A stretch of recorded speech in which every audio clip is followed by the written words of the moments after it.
எப்பா டிரைவர் கொஞ்சம் வேகமா அழுத்தி ஓட்டியா, வாட தாங்க முடியலையா? அம்மா கொஞ்ச நேரம் மூக்க பிடிச்சிக்கோங்கம்மா, இந்த போயிடலாம். அம்மா அம்மா எழுந்திருமா, என்னமாச்சு உனக்கு? அவளே நெட்டவழி போட்ட குசில மயக்கம் போட்டு கிடக்குறா. நானும் எவ்வளோ எழுப்பி பார்க்கறேன், எழுப்ப மாட்டாளே. அம்மா எனக்கு மயக்கம் வர மாதிரி இருக்குமா. ஏய் என்னங்கடி இப்படி ஆளாளுக்கு மயக்கம் போட்டு விழுவுறியே? ஏய் எழுந்திரி.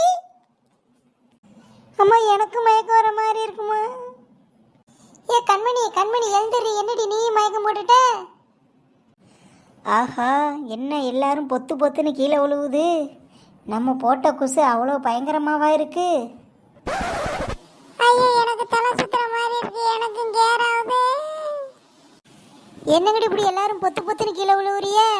ஏ நெட்டவள்ளி, அப்படி என்ன கருமத்தை தாண்டி தின்னு தொலைஞ்ச இப்படி எல்லாரும் விழுவுறாளுவ? ஏ நெட்டவள்ளியக்கா, நீ ஒன்றும் கவலைப்படாதக்கா. கெட்டதுலேயும் ஒரு நல்லது நடந்துன்னு நினச்சிக்க. எல்லாரையும் தாக்குற அந்த குசு உன் பாடியை மட்டும் ஒன்றுமே பண்ணலை பார்த்தியா? அதை நினச்சி சந்தோஷப்பட வேண்டியதானே? ஏ வளர்ந்துக்கிட்ட நெட்டவள்ளி, அதெல்லாம் சின்ன பிள்ளைங்கடி, எப்படி பாடி தாங்கும்? நானா கொஞ்சம் பெரியவ, ஏதோ ஓரளவுக்கு என் உடம்பு தாங்குது. அந்த டிரைவரு கொஞ்சம் பலசாலி, அவர் கொஞ்சம் இழுத்து பிடிச்சி வண்டியை ஓட்டுறாரு. இந்த பிள்ளைங்க என்ன பண்ணோம்? அதான் தாக்க முடியல, எல்லாம் பொத்து பொத்துன்னு விழுவுது. ஏப்பா டிரைவர், எல்லாரும் மண்டையை போகிறதுக்குள்ள கொஞ்சம் வேகமாக போப்பா. இந்தாம்மா, எல்லாத்துக்கும் நீ தாம்மா காரணம். கொஞ்ச நேரம் அடக்கி வச்சுக்கிட்டு வந்திருந்தானா இத்தனை பேர் மயக்கம் போடணும் அவசியமா?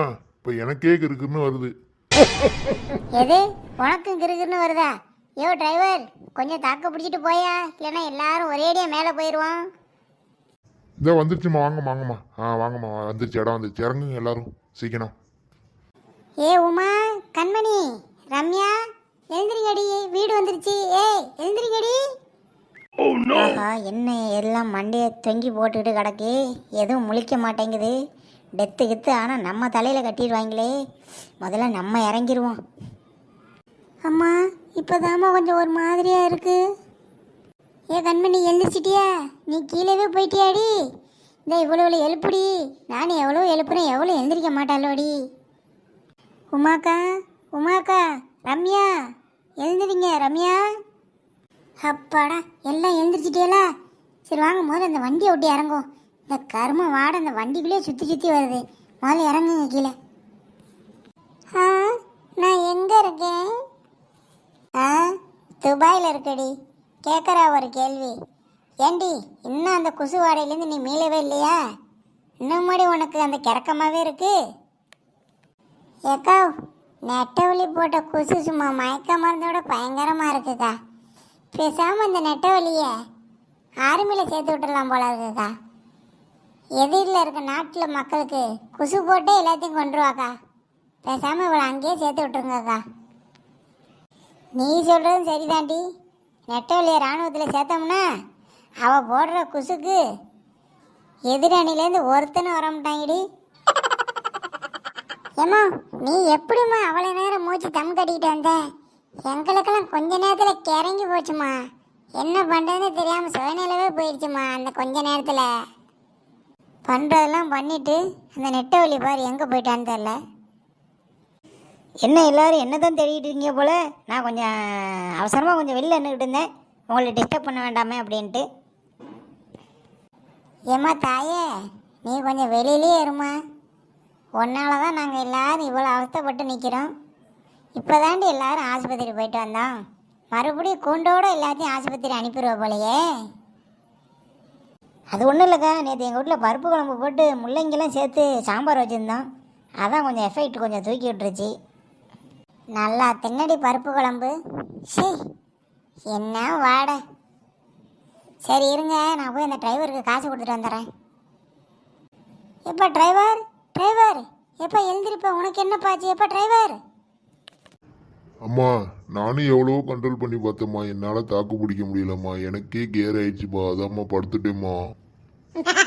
இந்தப்பா வாடகை காசு அதாப்பா கொடுக்கலான்னு வந்தேன். என்னப்பா உன் உடம்பே தாக்கு பிடிக்கலையாப்பா? இப்போ கொஞ்சம் மூஞ்ச கழுவிட்டு கொஞ்சம் பார்த்து பொறுமையாக போப்பா. ஏம்மா, அவங்க போட்டது கொசு இல்லைம்மா, ஏதோ விஷவாயு மாதிரி இருக்குமா. எப்பா நீங்களாம் எப்படி தான் அவ்வளோ தூரம் மூக்கை பிடிச்சிட்டு வந்தீங்கன்னே தெரிலம்மா. சரிம்மா, நான் பார்த்து போகிறேம்மா, நீங்கள் போங்கம்மா. டாடி நெட்டவள்ளி, நீ போட்ட குசுல அந்த டிரைவரே மயக்கம் போட்டுட்டாண்டி. எனக்கு என்னமோ அவன் வண்டி ஓட்டிகிட்டு போகும்போது அரைகுறை போதையில் போகிற மாதிரி தான் போவான்னு நினைக்கிறேன்.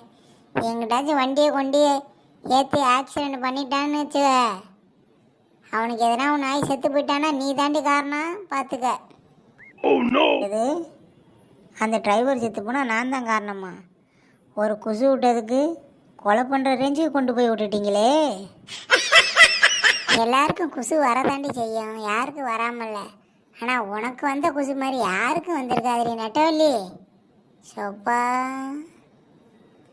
சரி சரி விடுங்க. முதல்ல அந்த குசு பேச்சம் விட்டு தள்ளுங்க. எனக்கு வேற வயிறு பசிக்கிற மாதிரி இருக்கு. எனக்கு ஏதாவது சாப்பிட கொடுங்களேன். சாரி உமா, இந்த குசு பிரச்சனையே ரொம்ப தாக்கலாக இருந்துச்சா, அதான் வேற மைண்டு ஓடலை. நான் வேற ஒருத்தி ஒன்று ஆஸ்பத்திரியிலையும் கூட்டிட்டு வந்து உனக்கு வேற எதுவும் சாப்பிட கொடுக்காம இருக்கேன் பாரு. ஆமாம், என்ன சாப்பிட்ற? அக்கா, அங்கே ஃப்ரிட்ஜில் மாவு வச்சுருக்கேன், 2 தோசை மட்டும் சுட்டுட்டு வாங்கக்கா. போதும். தோசை தானே, இந்த ஒரு 5 நிமிஷம் இரு, இந்த முருகலை சுட்டு எடுத்துகிட்டு வரேன். ஆஹா, ஏற்கனவே நம்ம ஹாஸ்பிட்டல்லையும் காருக்குள்ளேயும் குசு விட்டு நம்ம பேர் ரொம்ப கெட்டு போயிருக்கு. இந்த கெட்ட பேர் அழிக்கணும்னா ஒரே ஐடியா தான். இந்த தோசையை நம்ம கையாலே சுட்டு இவங்கள அசத்திர வேண்டியதான். அக்கா, நானே தோசை சுடுறேங்க்கா. நீங்கள் யாரும் வேலை பார்க்க வேண்டாம், நீங்கள் எல்லோரும் உட்காந்து ரெஸ்ட் எடுங்க. நானே என் கையால் முருகலை சுட்டு எடுத்துகிட்டு வரேன். எது, நீ தோசை சுட போறியா? நீ போய் குசு விட்டு கூட அந்த தோசையை சுட்டு எடுத்துகிட்டு வருவ. நீ சுடுற அந்த குசு தோசை எங்களுக்கு வேண்டாமா தாயே? ஆமாம் நெட்டவள்ளி, உமா சொல்கிறதும் கரெக்டு தான். நீ கிச்சன் பக்கம்லாம் போக வேண்டாம். அங்கே போயிட்டு ஏதாச்சும் பொறுக்கி தின்னுபிட்டு மறுபடியும் ஏகப்பட்ட பாம்பை போட்டுட்டேன்னா வீட்லேருந்து யாரும் வெளியில் போக முடியாது. எல்லாத்தையும் இங்கேயே அடக்கம் பண்ணிட வேண்டியதான். நீங்கள் எல்லோரும் இங்கேயே இருங்க, நானே போய் கிச்சனுக்கு போயிட்டு என் கையாலேயே தோசை சுட்டு எடுத்துகிட்டு வரேன். ஒரு குசு விட்டதுக்கு என்னை கொலகார ரேஞ்சுக்கு கொண்டுட்டு போயிட்டீங்களே எல்லாரும் சேர்ந்து. அடுத்த வாட்டி குசு விடும்போது வாடையே இல்லாமல் குசு விடணும். அப்போ தான் இவங்க நம்மளுக்கு ஏற்ற மாதிரி குசு விடுறான்னு நம்ம பேரை கெட்ட பேர் ஆக்காமல் இருப்பாங்க. மறுபடியும் குசு விட போறீங்களா? ஆஹா, நம்ம மைண்டு வாய்ஸில் பேசுகிற இந்த குட்டி சாத்தனுக்கு எப்படிடா காதில் விழுந்துச்சு? இல்லடி, நான் குசெல்லாம் விடலை. எனக்கு இனிமேல் குசே வராது. போதுமா?